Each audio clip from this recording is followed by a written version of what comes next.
Constructing your life is about much more than just building a bank account. Each week, join real estate entrepreneur and mindset coach Austin Linney as he interviews guests who are constructing their dream lives and impacting the world around them on a daily basis. If you're an entrepreneur or wanting to start a business, or you just want to hear motivating stories of how others have overcome the odds, you are in the right place. And now for your host, Austin Linney. Guys, welcome back to Construct Your Life. This is Austin Linney here. I am joined by you know what? He just made the cover of GQ magazine as the sexiest realtor alive. I mean, it's, I don't even know how I got this interview. I mean, straight up. I mean, I just thank you so much, Julio, for being here. This dude. I appreciate it, man. First podcast ever. First podcast ever. Woo! I seem to be breaking all. This is the third one today. It's the first. So I seem to be the guy.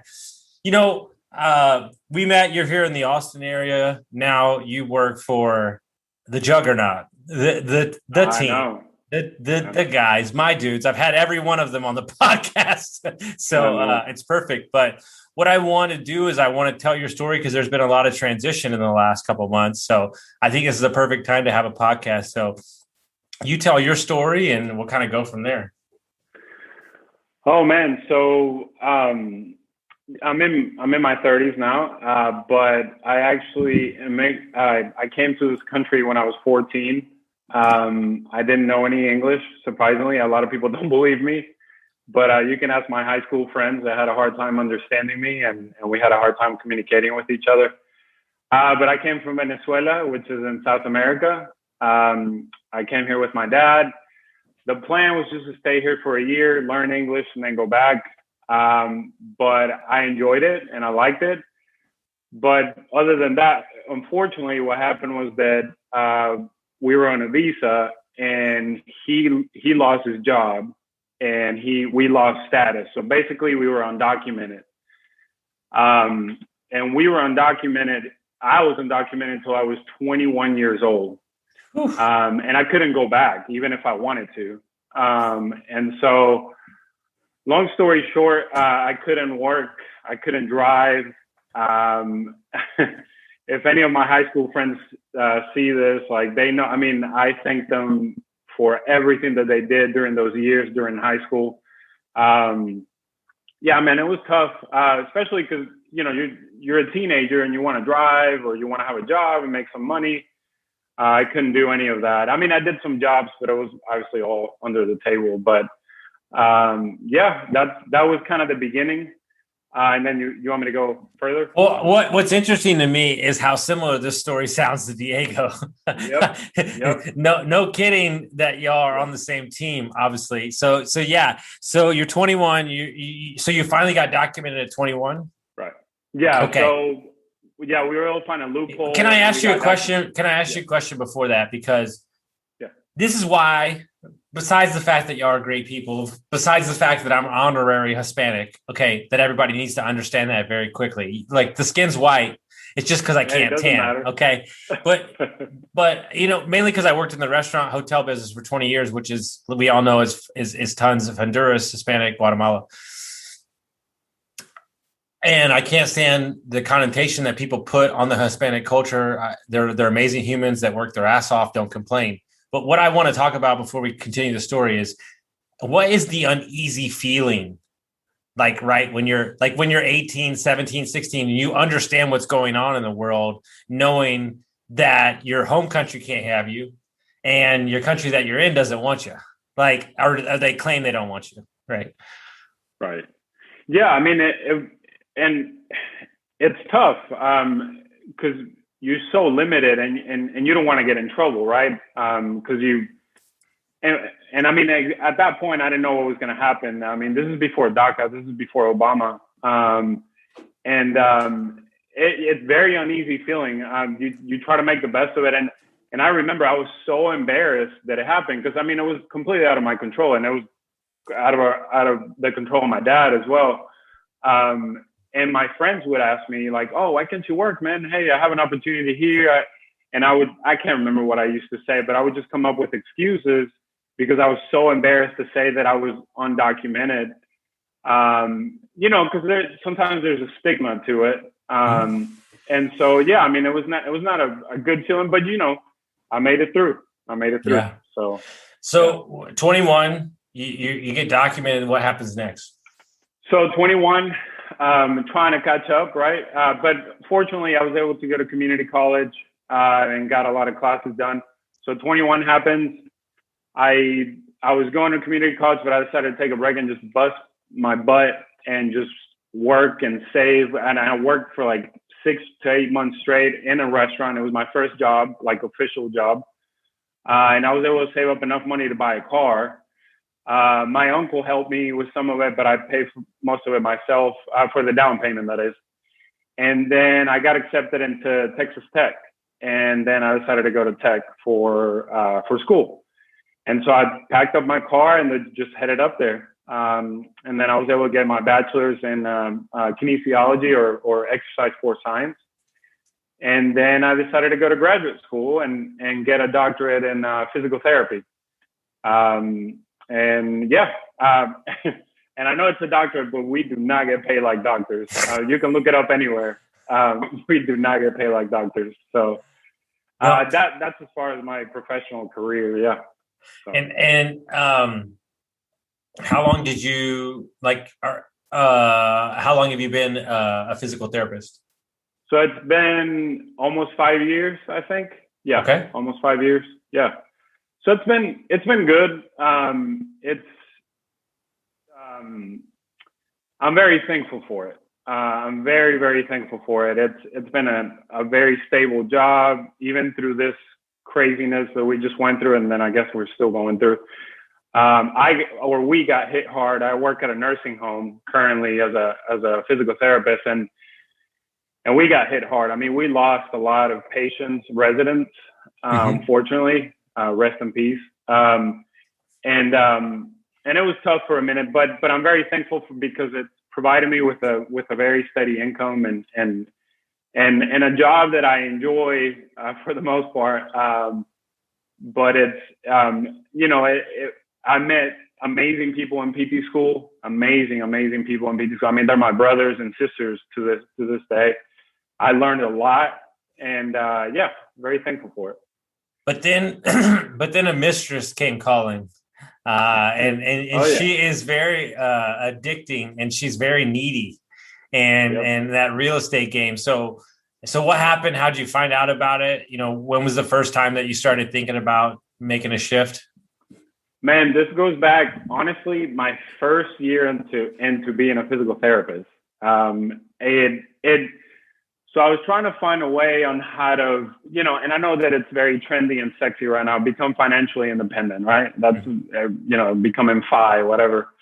But I really bought into it. I mean, it started with Mr. Money Mustache, and then the FI people, the Choose a FI people, and then just kind of went in from there. So I figure out the whole thing where you just put all your money into Vanguard and then just wait.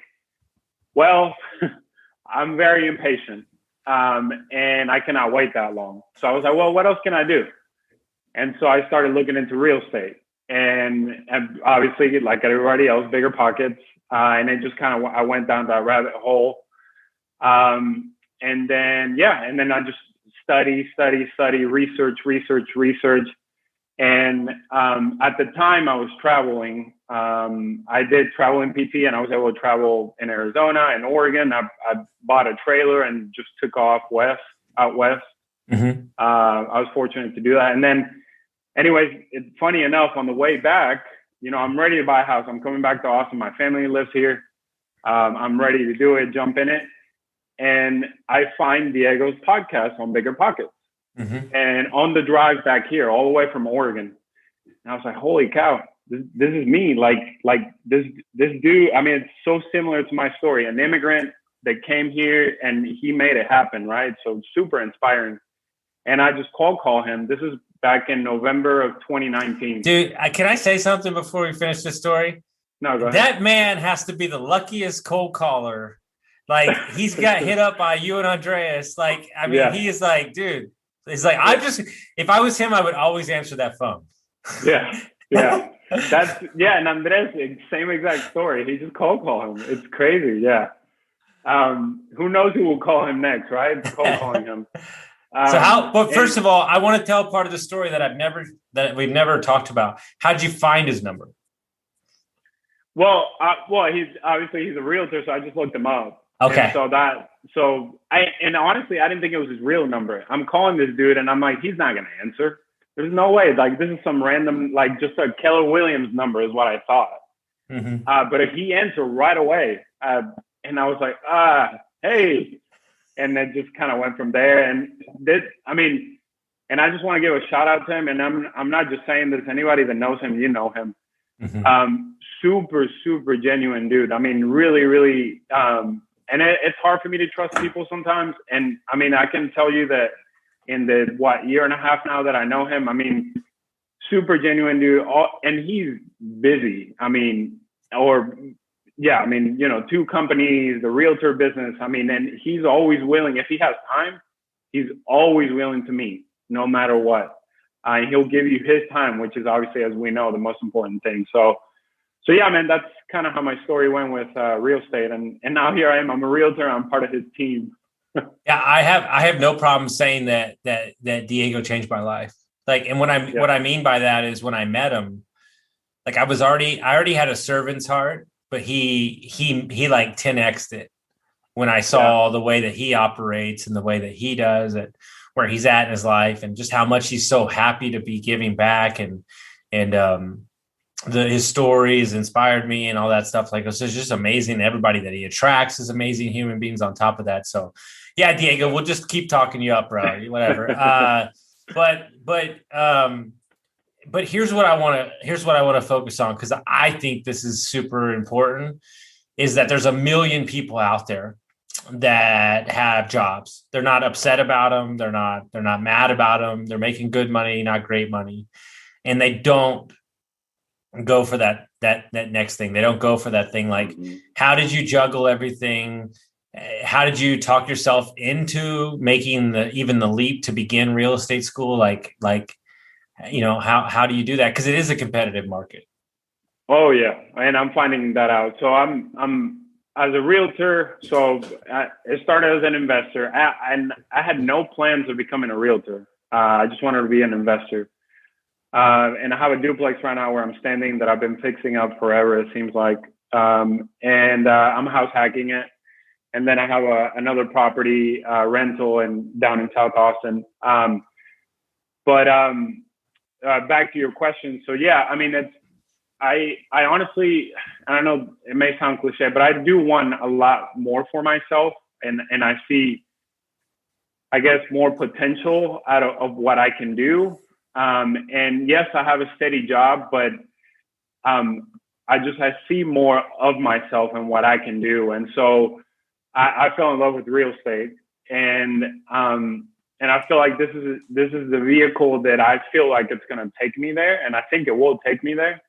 And at the same time, I can still keep, I help a lot of people with my profession, being a physical therapist, right? I mean, they're in probably the toughest position that they'll be in their life, right? They're sick, right? And they're trying to get back to where they were. So, but as a realtor, I can still help people buy their dream home or buy their first home, which is completely going to change their lives, right? You and I both know that. And I'm still learning how to juggle. I mean, I have a full-time job, and then I'm trying to grow this business on the side, which I'm very passionate about, and I have this vision that I know I can accomplish. And so yeah, I mean, I'm at the time right now as we're speaking, I'm trying to learn how to grow this on the side, basically, and figure that out. Does that answer your question? Yeah, of course. And so at the end of the day, being a part of that group and just having those amazing humans around you, like, what has that done for you in your life? Like, being around people that are driven, that are going to push you, maybe get you out of your comfort zone a little bit. Like, just talk about that for a minute. Yeah, I mean, I'm pretty motivated for the most part. Being an immigrant, I think it's that, I call it that immigrant mentality, that you're always either trying to prove yourself, or you know that you have to work hard in order to get to where you want to be. But then the fact that, yes, that I'm surrounded by Diego, that basically went through the same thing I went through. And then Andres, which is a freaking all-star here in this market. And then I also joined the Rat Race community, which is the little mastermind that, not little, the mastermind that Diego has. And just being around those people, it's very refreshing, right? And I have a bunch of motivated and very high performing friends, but they're not in this industry, right? And they're they have their 9 to 5, and I mean they're killing it. They're doing awesome. But finding people that are like-minded, like you said, I mean, it's very refreshing, and where you're always trying to get better, and you're always trying to, go for more basically, and not settle. So it's very motivating. It's changed my life, honestly. It has, and I'm nowhere where I want to be, but yeah, it's changed my life.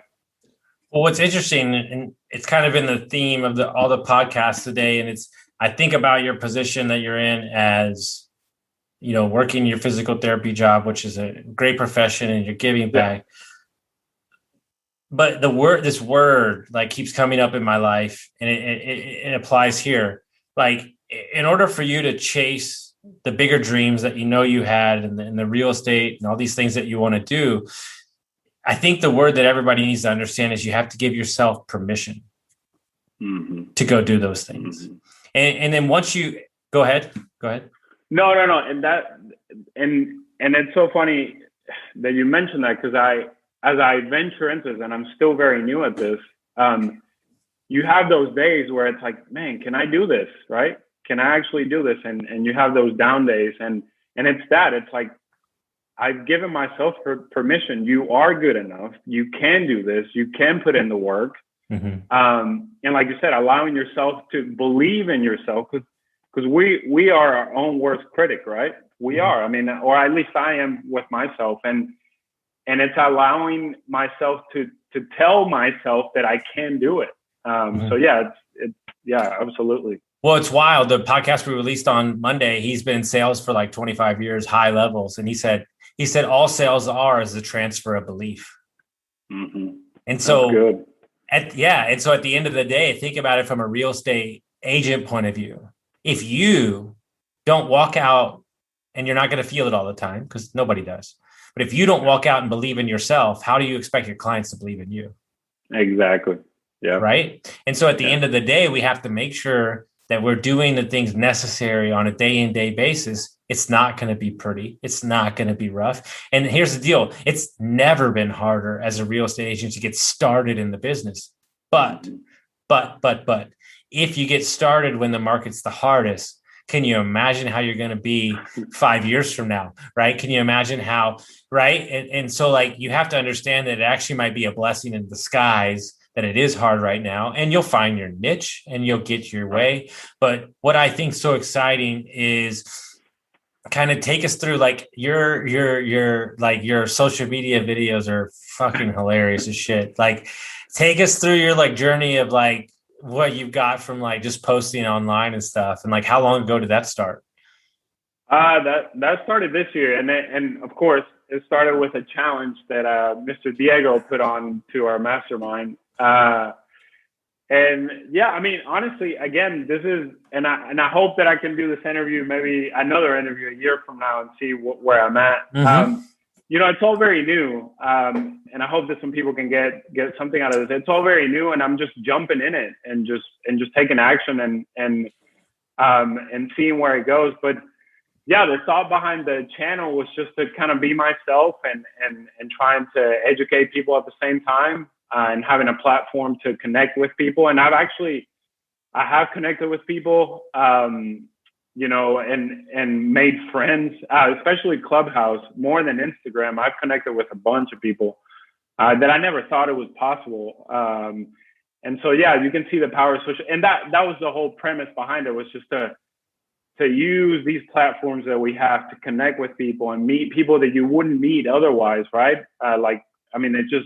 I honestly wouldn't have met you unless it was for Instagram. Yeah. And we live in the same city.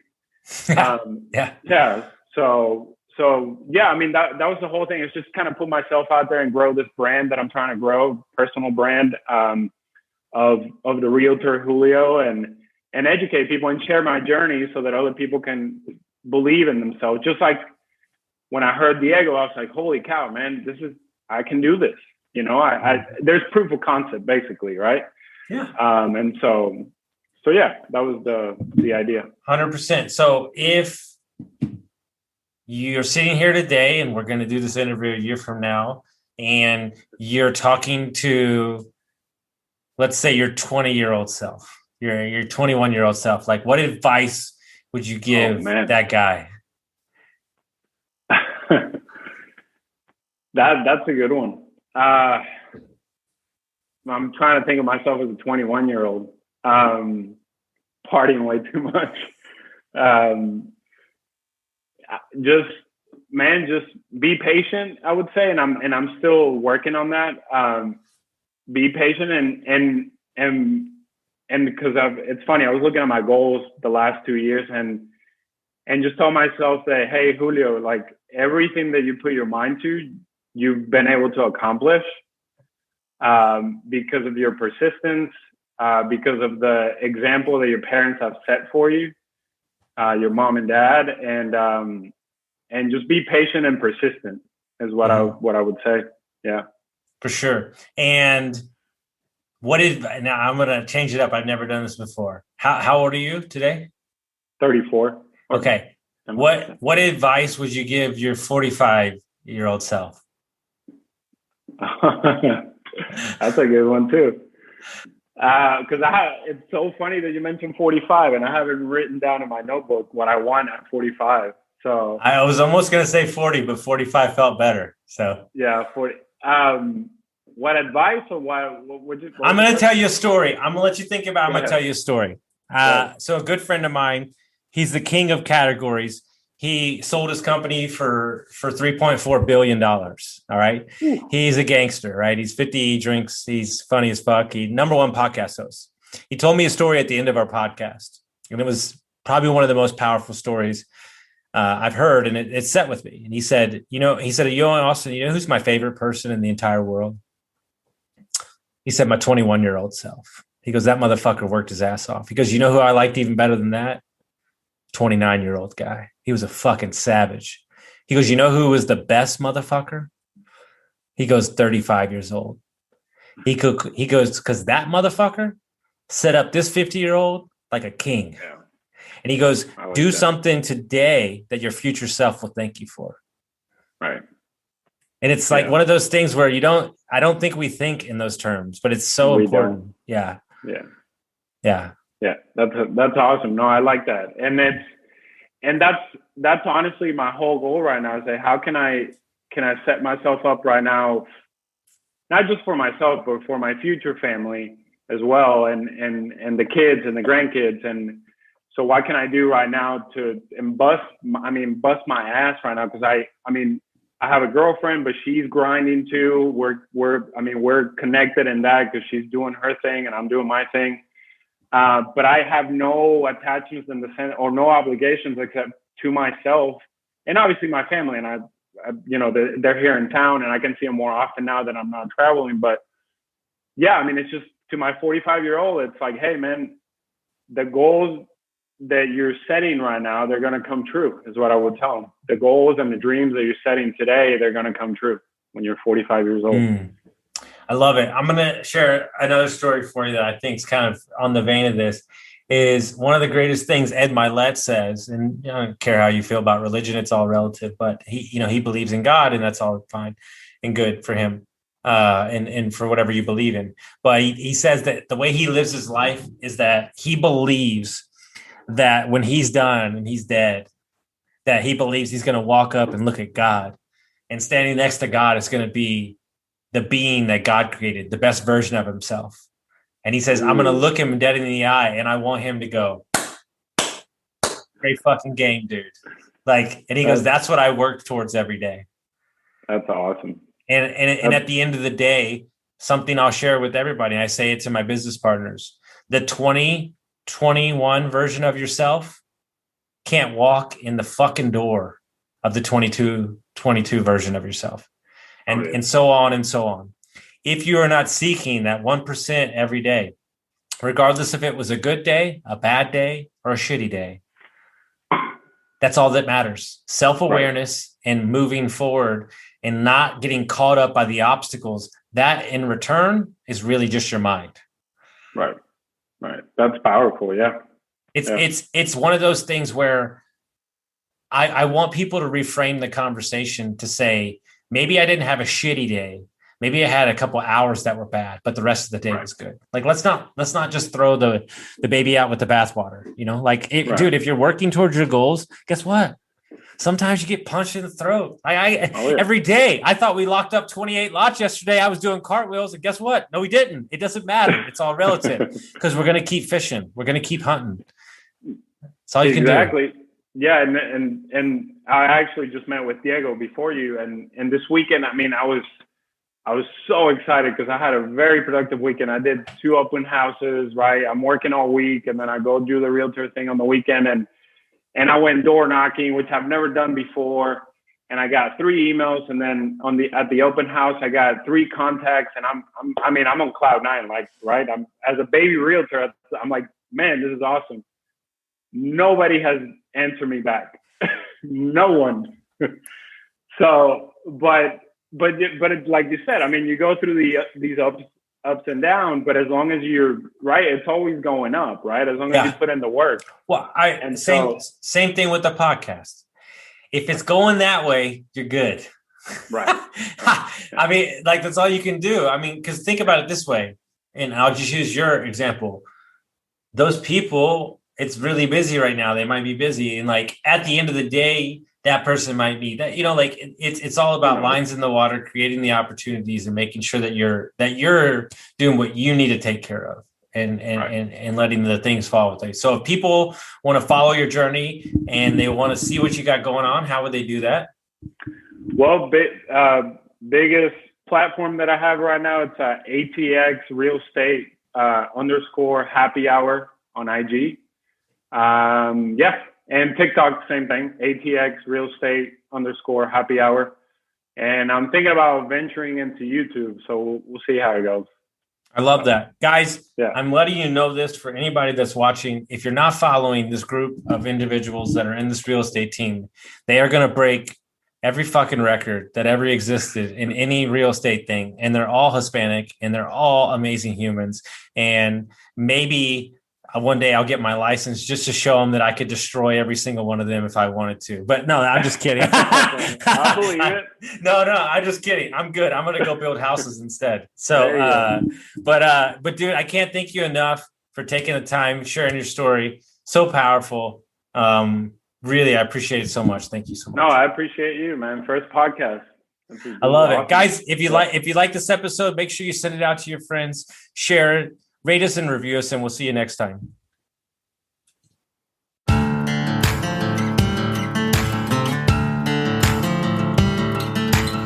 Thank you for listening to Construct Your Life with Austin Linney. If you enjoyed this episode, be sure to rate, review, subscribe, and pay it forward by sharing with a friend. Most importantly, take this opportunity to start constructing your life by taking immediate action on what you learned. For show notes, resources, and more information on one-on-one coaching with Austin, visit constructyourlifepodcast.com.